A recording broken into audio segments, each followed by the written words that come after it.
Oh, here, Father, you can. So that helps. Get out your tickets. Tickets. All right, here is the winning ticket, drawn by Father. The number is 038 349. 249. Yay!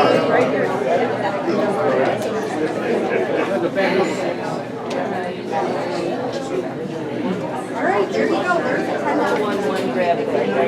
What'd you get? Yeah. My goddaughter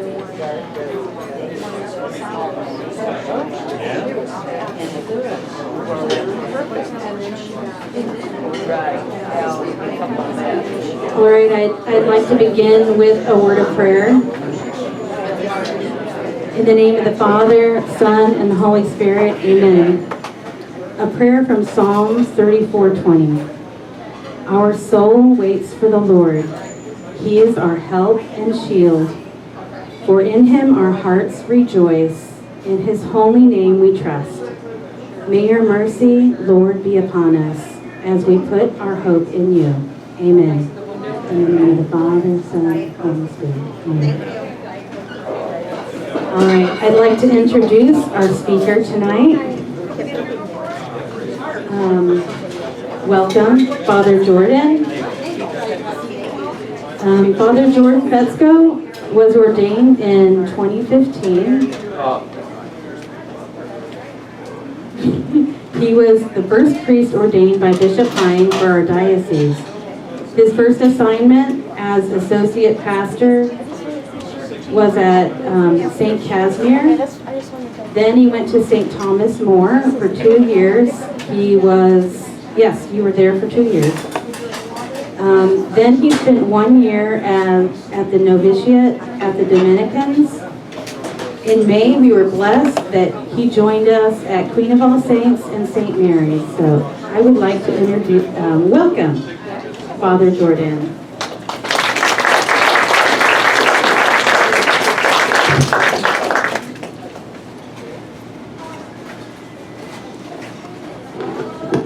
All right, hopefully, can everyone hear me? We're all good? All right, I got a thumbs up in the back, so I know I'm good then. Awesome. Well, especially for those of you who are at Queen of All Saints and St. Mary's, you may already know or guess at the answer for this, but there's a way in which this is going to be very easy for me, and a way in which it's going to be very difficult for me. It's going to be very easy for me because I've got water, and it's going to be very difficult for me because I have to speak for more than 3.5 minutes.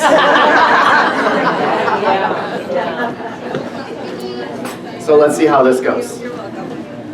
So our topic for tonight is the ritual aspect of the Eucharist.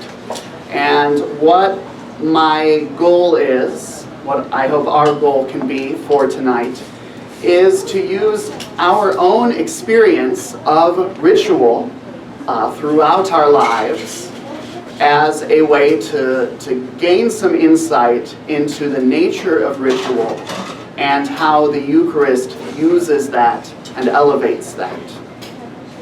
So I want all of you to think about the rituals that you have in your lives. Maybe some rituals that you had growing up that maybe you don't do anymore, but some rituals that you've experienced in your lives other than the Eucharist, other than the liturgy.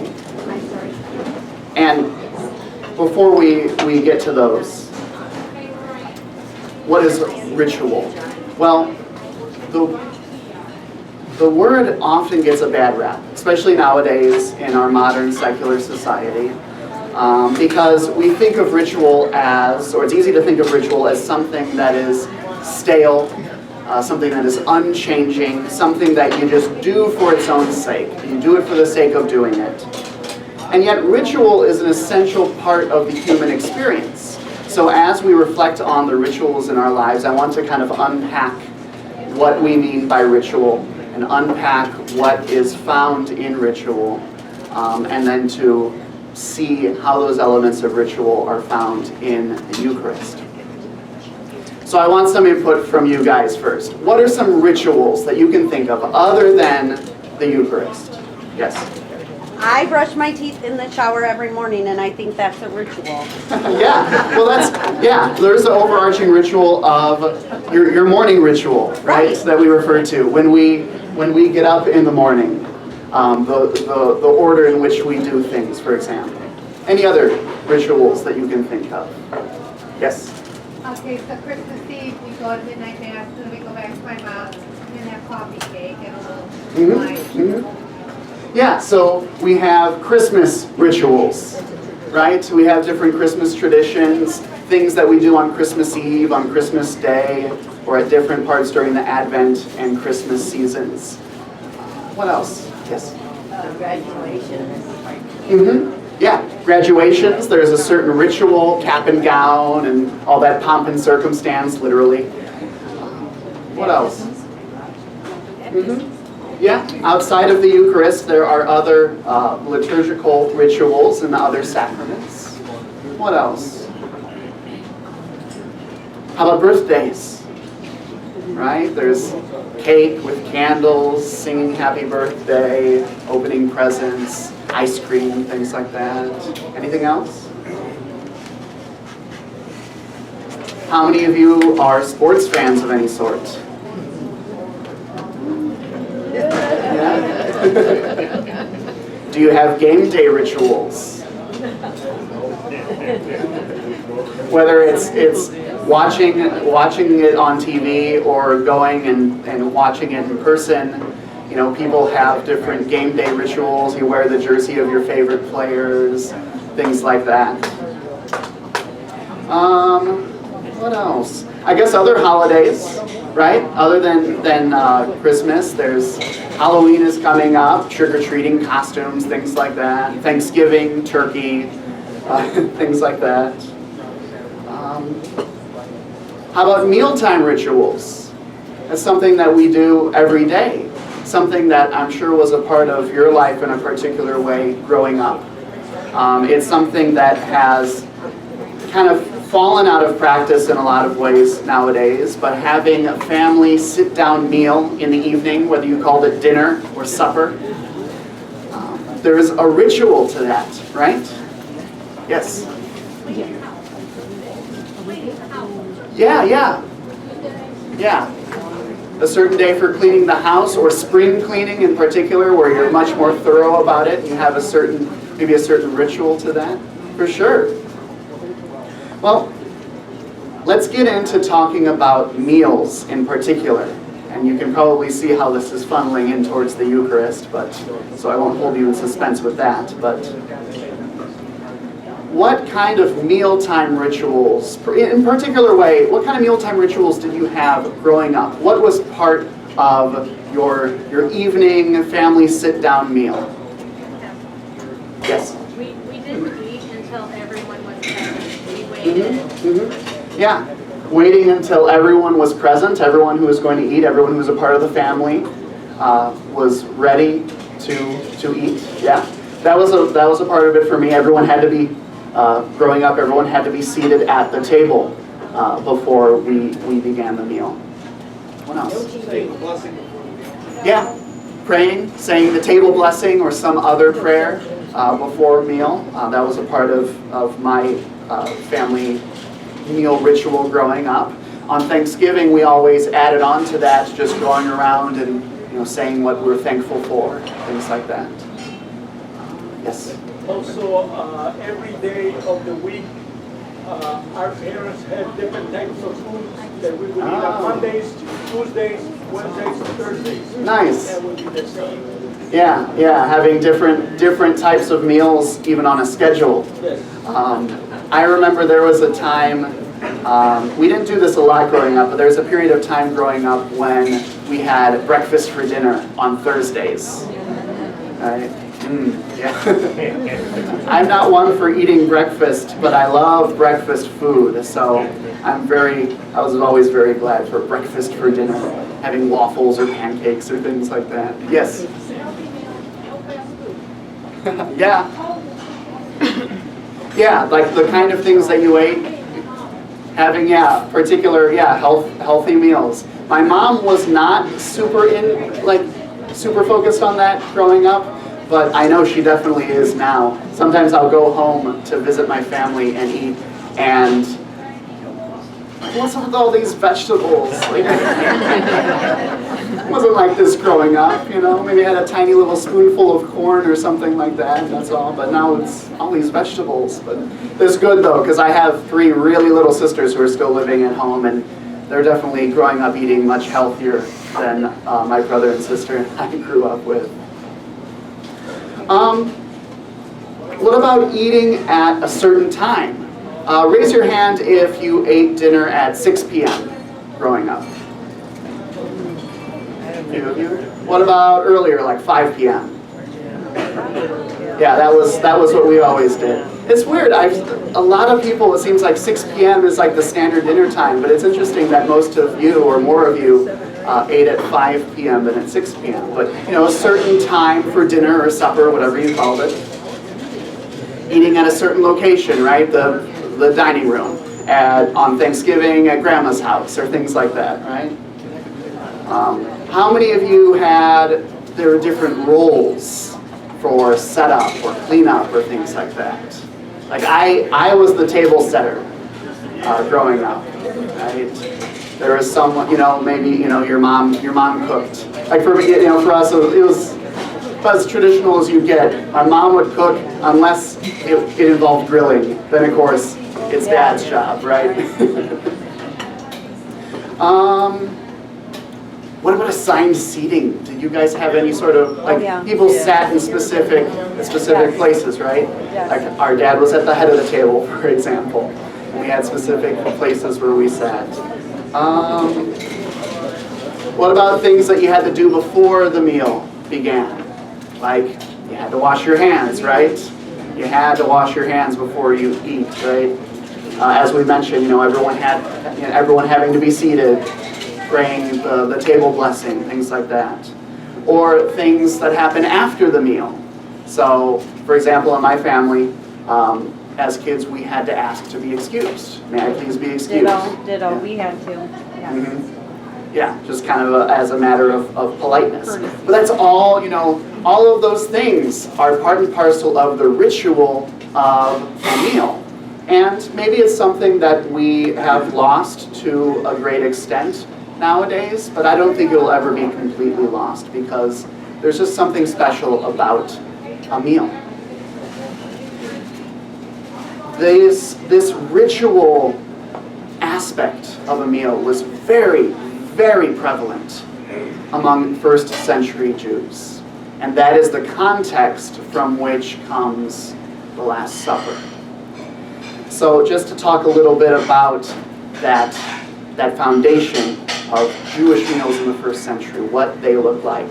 According to Father Jerome Codell's book, The Eucharist in the New Testament, both Greco-Roman, Roman Empire, and Jewish meals were significant social rituals. Significant social rituals.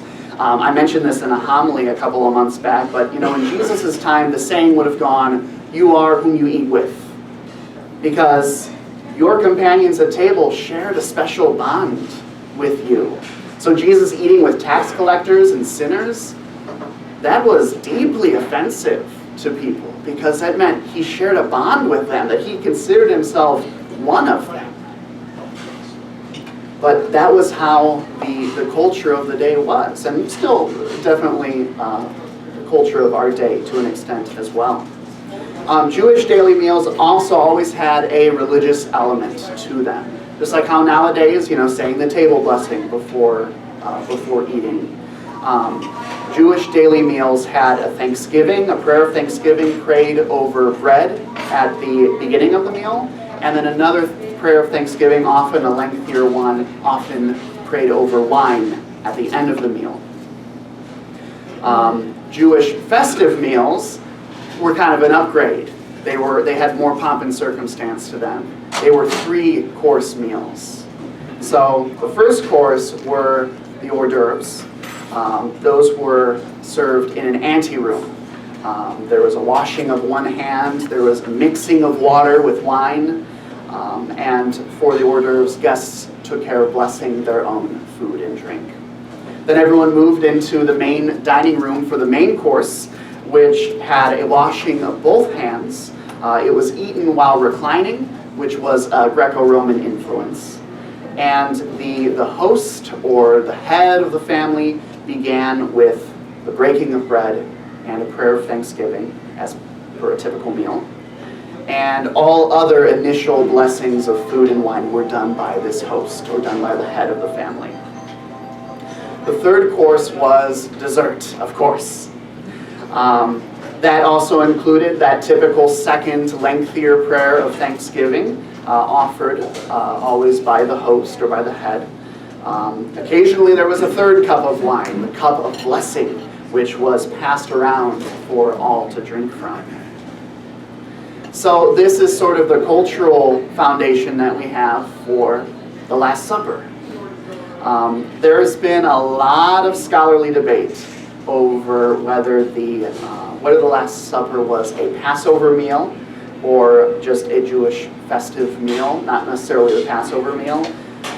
There is a lot of, I read into that debate, and it's very long and complicated. I really don't want to get into it, but Codell, who wrote this book that I read, he's of the opinion that it was a festive meal with Passover-like elements, that they were anticipating the Passover, but that the Passover itself would have begun on the following day, or the day after that. That's Codell's opinion. There's a lot of scholarly debate over that. I don't want to get into that, but Jesus, what we know is that Jesus celebrated a typical Jewish ritual meal with his disciples, but he added something to it. What we hear in the gospel accounts of the Last Supper, we don't hear all of the details of your typical meal. We just hear what was odd about it, what was added on to it. So there's the challenge that scholars have of trying to extract, what the meal would have looked like in all of its details, and we have that those historical details to help us out there. But all those details aside, it's certainly clear from the historical evidence, and even from what we see in the Acts of the Apostles and in the epistles, that the Last Supper became the framework for the early church's celebration of the Eucharist. I want to end this section just with noting, you may have noticed as we went through a Jewish festive meal, some of those elements have been preserved in the Mass in a particular way in the offertory, in the preparation of gifts. There are the prayers of thanksgiving prayed over the bread and over the wine. Blessed are you, Lord God of all creation, for through your goodness we have received the bread we offer you, the wine we offer you. Those are just straight up, practically word for word quotes of traditional Jewish barakah prayers, prayers of thanksgiving. Also in the offertory, the mixing of water with wine, hand washing. Those are preserved in the ritual, even the modern day ritual of the Eucharist.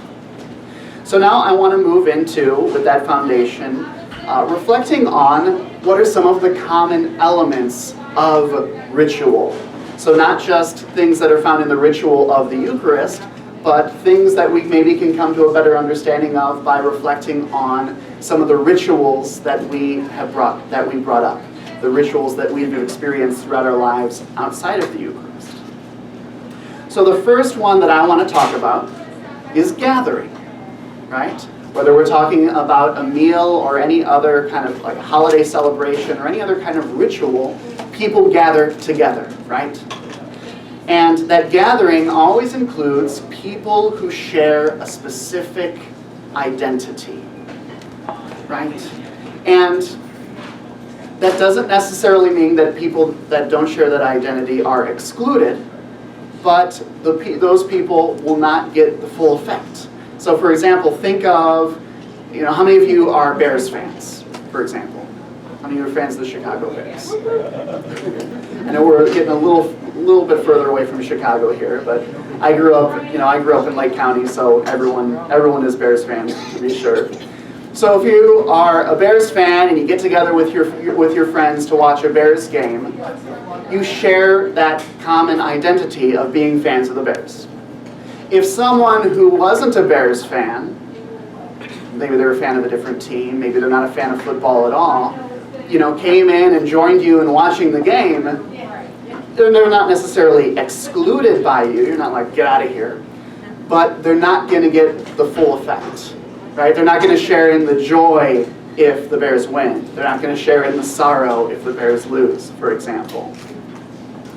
Other than that specific identity that people share in gathering together for a ritual, people can be very, very diverse.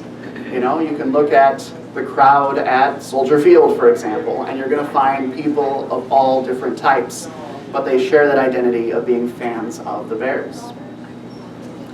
Likewise, the Eucharist gathers together people who share that identity of baptism, the identity of their Catholic Christian faith, their baptism, their faith in the Eucharist, but otherwise be very diverse. Another thing about gathering is that the ritual draws the participants closer to one another. It's a bonding experience, right? When people gather for a meal, gather for a birthday party, gather to watch a game, people laugh and share jokes. People also bring their worries and cares. People share in each other's lives. And one of the graces of the Eucharist, which I will outline those graces near the very end, but one of the graces of the Eucharist is that it makes the church. The church exists because of the Eucharist. We draw closer to Christ and we draw closer to each other in the Eucharist. All right, so the first element of ritual, gathering. Another one, time and space. So rituals are dependent. They have a character depending on where and when they're celebrated.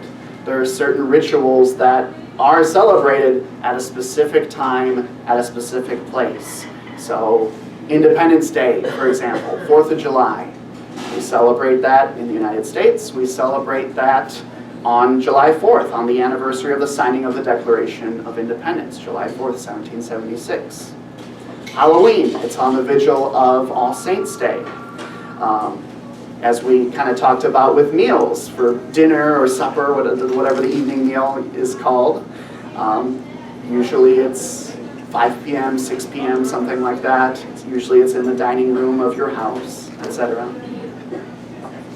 So that time element present in the ritual of the liturgy, the Eucharist imitates nature, it imitates human life and culture by having its own cycle of seasons. Just as we have a cycle of seasons, the cycle of the civil year and of the astronomical year, we have a cycle of seasons in the Eucharist: Advent, Christmas, Lent, Triduum, Easter, Ordinary Time. And we have different things that characterize those seasons. And then not just time, but also space or place. Throughout the church, there are different rites, different rituals. We are probably all used to the Roman rite, but there's also the Byzantine rite. There are also several other rites found throughout the church, especially in the East. And even throughout the Roman rite, for example, various cultures have incorporated different legitimate variations in how their rite is celebrated. If you go to a Mass here in Michigan City versus a Mass in Italy or a Mass in Argentina, it's going to be the same Mass. There's going to be the same things going on. Jesus will be present. But they're going to have a different flavor to each of them because of cultural differences. All right, so gathering, time and space. Here's another one. I'm going to want some input from you guys for this one. Signs and symbols.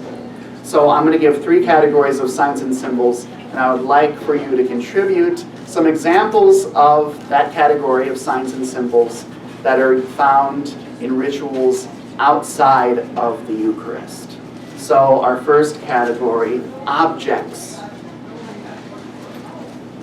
What kind of objects play a part in rituals that we've been talking about. Meals, holiday celebrations, birthdays, things like that. What kind of objects?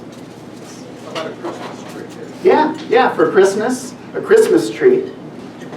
Birthday candle? Birthday candles, yeah, for sure. Easter eggs. Easter eggs, yeah. Pumpkins. Pumpkins, yeah, Halloween coming up, pumpkins, jack-o'-lanterns. Turkey for Thanksgiving. Yes, turkey for Thanksgiving, for sure. Christmas carols. Lamb cakes at Easter. What kind of cakes? Lamb cake. Oh, I'm not familiar with those. Oh, you'll get one. Lamb cake. Lamb Okay. cake. Lamb cakes, cake shaped like a lamb at Easter. See, that wasn't part of our ritual, our Easter ritual growing up, so I wasn't familiar with it. Firecrackers. Yeah, firecrackers, fireworks on the 4th of July. Singing. Mm-hmm. Singing. Mm-hmm. For sure, singing songs. The Paschal candle. Yeah. Oh yeah, even outside of the Mass, for sure, the Paschal candle used during Easter time. But yeah, and then moving into the Eucharist itself, we have symbols such as bread and wine, chalice, the Roman Missal, the lectionary with the readings in it, candles, things like that. Vestments, yeah.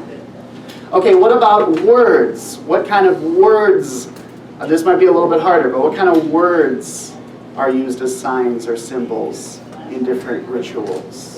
Yeah, the greeting Merry Christmas. Yeah. Or the lyrics for songs like Happy Birthday to You or Christmas carols or things like that. Trick or treat. Yeah. That means give us candy. Yeah.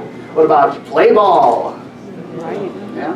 Part of the baseball ritual, so to speak, right? Yeah, part of the ritual of playing golf is shouting for.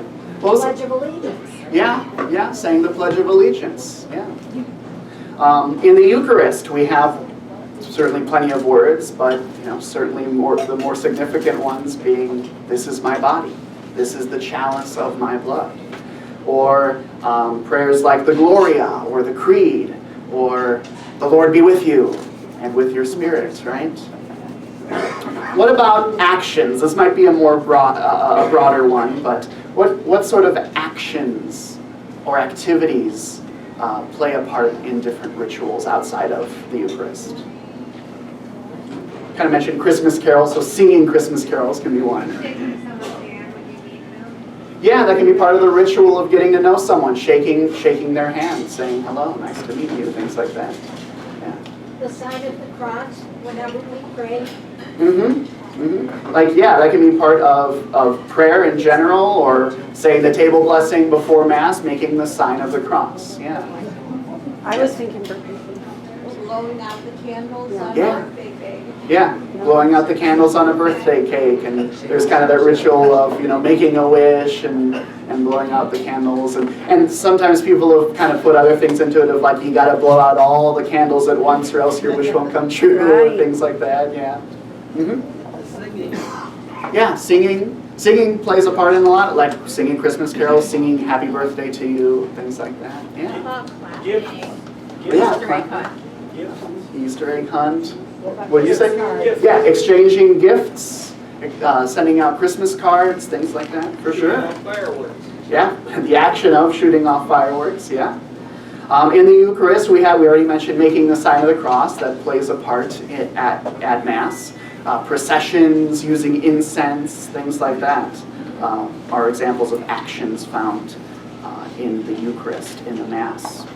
So all of these examples, all of these signs and symbols used as a part of ritual, they represent, so they literally represent, make present again, a deeper reality, right? So, for example, what do birthday candles represent?